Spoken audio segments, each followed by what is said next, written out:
Vamos conversar com Avraham Amirniv, que é rabino e especialista em relações internacionais. Ele mora em Jerusalém. Boa noite, Avraham. Boa noite, a bancada. Boa noite, Capês. Todos os presentes. É um prazer participar novamente do programa da Jovem Pan News. Estou aqui com vocês. Muito bem. Disposto a participar do programa. Me diga uma coisa, como é que está a situação em Jerusalém? Está mais seguro do que andar com um Rolex na Avenida Paulista? Como é que está a situação aí, apesar dos bombardeios? Me conta um pouco.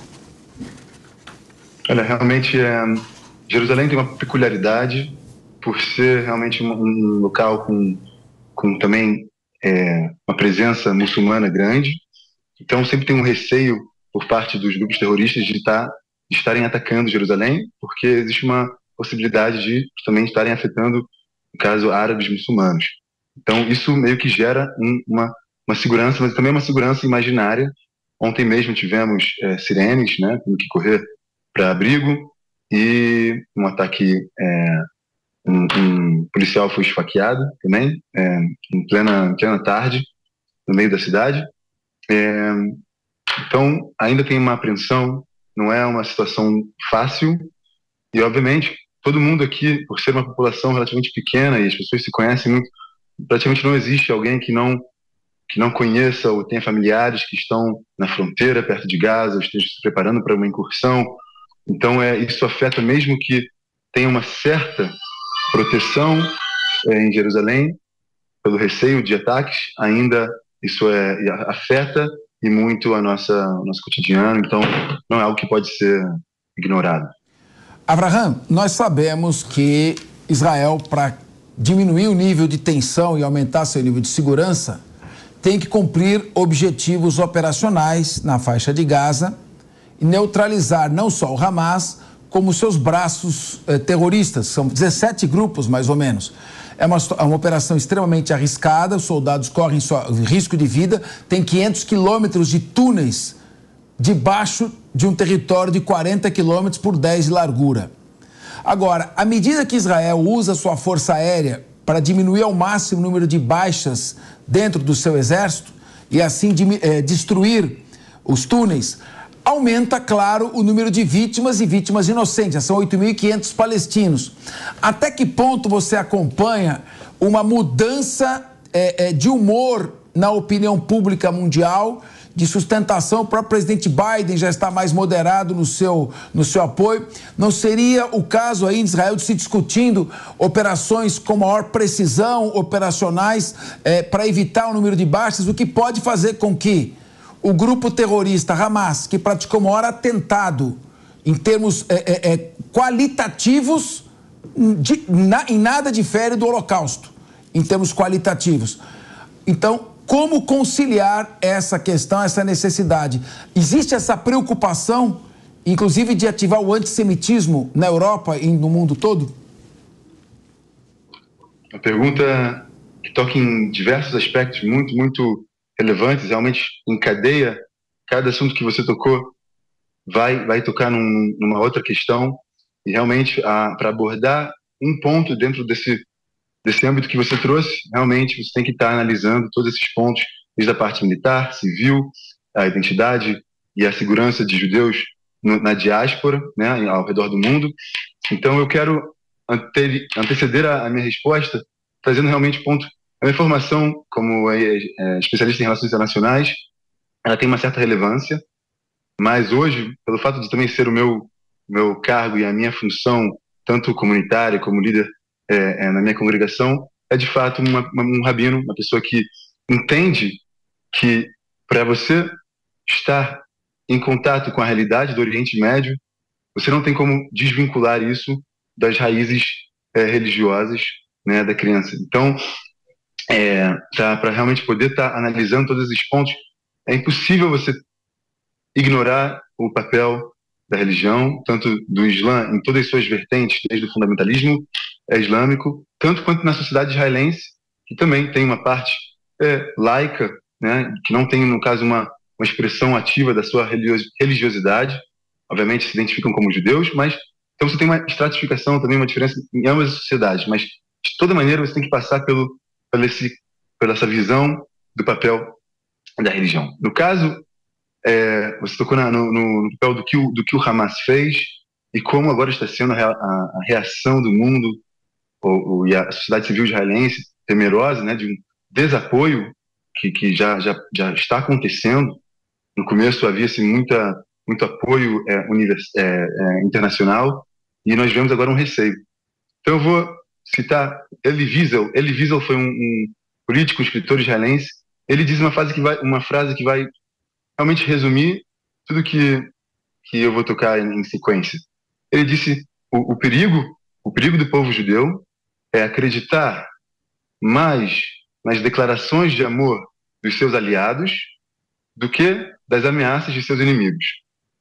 Então, o que isso quer dizer? Nós vemos que toda essa aproximação, tanto dos Estados Unidos, vem com um preço, vem com um interesse. Por muito tempo, a parte da sociedade israelense tentou ignorar ou relativizar a agenda e mesmo coisas que estão explicitamente relatadas tanto na carta de fundação do Hamas quanto na carta de fundação da Autoridade Palestina, que está na Cisjordânia, que são a eliminação da presença judaica em qualquer parte do território israelense.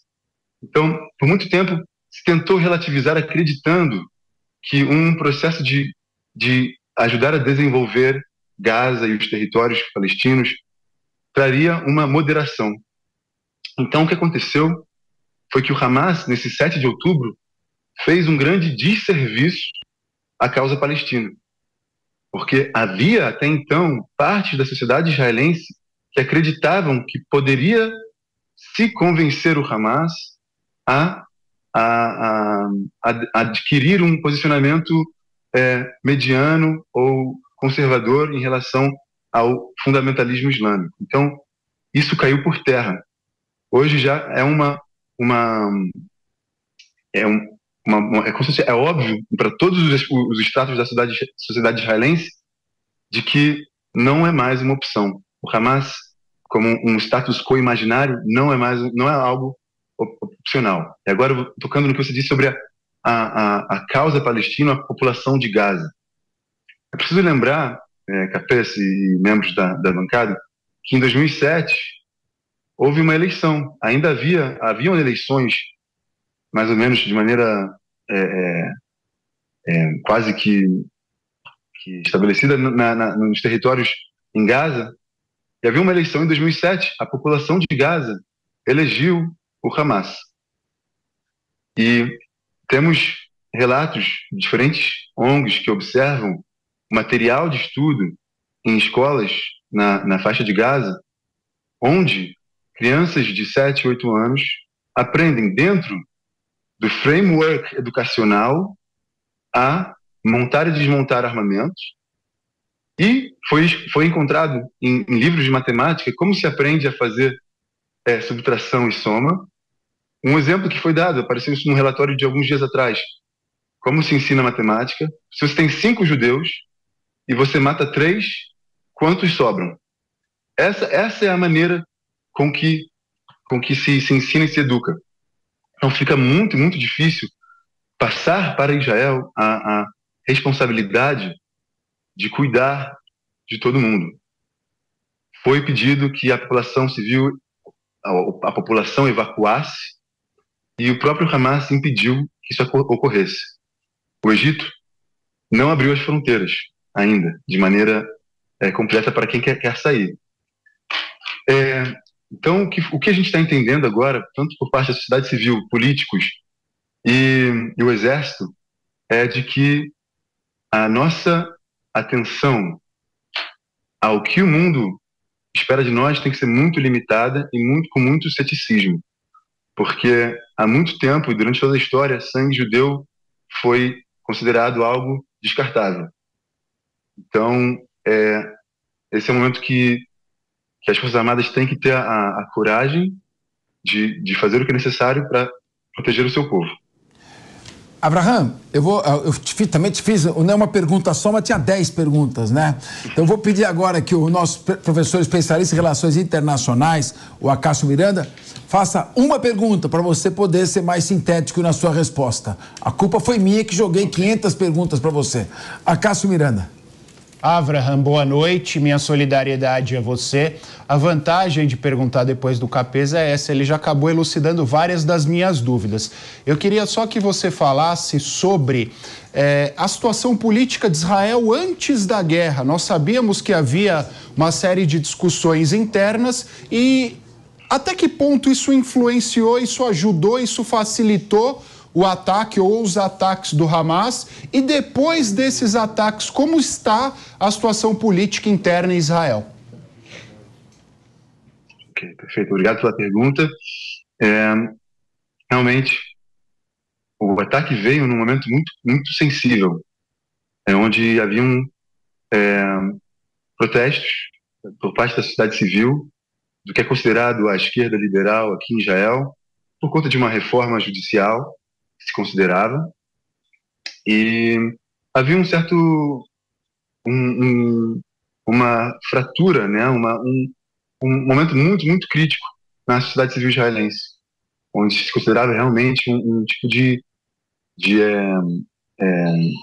distanciamento das camadas sociais e de pessoas, mesmo entre religiosos e laicos, direita e esquerda, estava num momento muito, muito crítico. E foi declarado um dos terroristas, um dos terroristas que foram levados para interrogação, declarou que esse realmente foi um dos fatos que motivou, acreditando que houvesse uma fragilidade interna na sociedade israelense, esse fosse um momento propício. O grande problema é que isso já está escrito na Torá, nos escritos, né? Quando o povo hebreu, o povo de Deus está sobre ataques, automaticamente todas as diferenças são esquecidas e há um fortalecimento interno muito, muito grande, e tanto de judeus em todo o mundo, sem levar em consideração o aspecto nacional. Não estou falando aqui de um nacionalismo, de uma identidade, de uma irmandade que vai muito além de ser brasileiro, israelense, alemão, americano, e esse é um aspecto que é já algo muito, muito comovente e muito forte que se vê. Se fala já, no caso, de vitória por parte de Israel. Entendeu? Então, porque sabemos que a união que causa e que vem é algo que, por 2.000 anos de história, 3.000 anos de diáspora, isso que fez com que o povo judeu continuasse vivo. Então, como eu disse anteriormente, o caso Hamas fez um grande desserviço à causa palestina, porque o que nós não conseguimos fazer com a nossa própria união, isso agora veio 1000 vezes mais. Uma força, uma união que vai durar e vai prosperar, porque os olhos foram abertos, entendemos que não há como tentar relativizar os interesses e a agenda tanto do Hamas quanto da autoridade palestina. Então, se havia uma certa descrença, uma propensão de parte da sociedade civil israelense de tentar encontrar uma solução de diálogo com esses órgãos terroristas, isso agora caiu por terra. O objetivo do Hamas nunca foi facilitar o diálogo de paz com o povo palestino. O Hamas não está preocupado com o povo palestino. O Hamas odeia Israel e não quer a paz, ele quer a destruição de Israel. Por isso que o Hamas é um inimigo tanto de Israel quanto do povo palestino e também do mundo civilizado. É um grupo terrorista idêntico ao Daesh. Agora, quem vai fazer uma pergunta, eu pedi, nós estamos com o tempo estourando aqui, para você ser em 30 segundos, é uma perguntinha meio venenosa, mas eu preciso que em 30 segundos você responda. Tá, Will? Vai. Abraham, prazer falar com você. Eu queria que você dissesse para nós como a comunidade brasileira recebeu a notícia em Israel do governo brasileiro não ter reconhecido o grupo Hamas como um grupo terrorista, mesmo sabendo que Israel prestou auxílio à cidade de Brumadinho, uma catástrofe que aconteceu aqui, né? Apesar de ter sido, era um outro governo que nós tínhamos aqui no Brasil. E como foi aceita como foi recebida essa notícia aí, a comunidade brasileira do governo nacional? Realmente, bem rapidinho. Eu posso dizer de maneira geral que não foi uma surpresa, Nós sabemos a inclinação política e ideológica nesse tema, mas realmente é algo que afetou muito, porque todos os brasileiros, mesmo os judeus, religiosos ou não, têm um amor pelo Brasil, têm um carinho, mesmo morando aqui com o povo brasileiro e com tudo que o Brasil representa para nós, tanto a comunidade judaica no Brasil. E você vê que, no caso, é um completo abandono de qualquer parâmetro de moralidade. Então, isso me afeta e me entristece muito, mas não me surpreende. Mas o que eu posso deixar aqui para finalizar, para ser bem conciso, como diz o rei Davi já disse no livro dos Salmos, que Jerusalém vai ser uma casa para todas as nações, um lugar de introspecção, reflexão, meditação para todo mundo. E então, já estendo aqui o convite, quando a situação ficar calma, todos da bancada, fazer um programa aqui de Israel. Então, nós veremos que isso vai passar e a paz irá reinar. E estendo aqui o convite a todos os brasileiros que possam visitar e conhecer a Cidade Santa. Nós iremos. Eu já estive em Israel em 2015, fiquei frente a frente com o primeiro-ministro Benjamin Netanyahu, dirigi perguntas a ele, conheço Israel, desejo a você, a toda a população de Israel e a toda a população de bem na Palestina, em todo o Oriente Médio que não quer guerra, a proteção de Deus. Um grande abraço, uma boa noite, muito obrigado, Avraham. Para vocês também. Obrigado.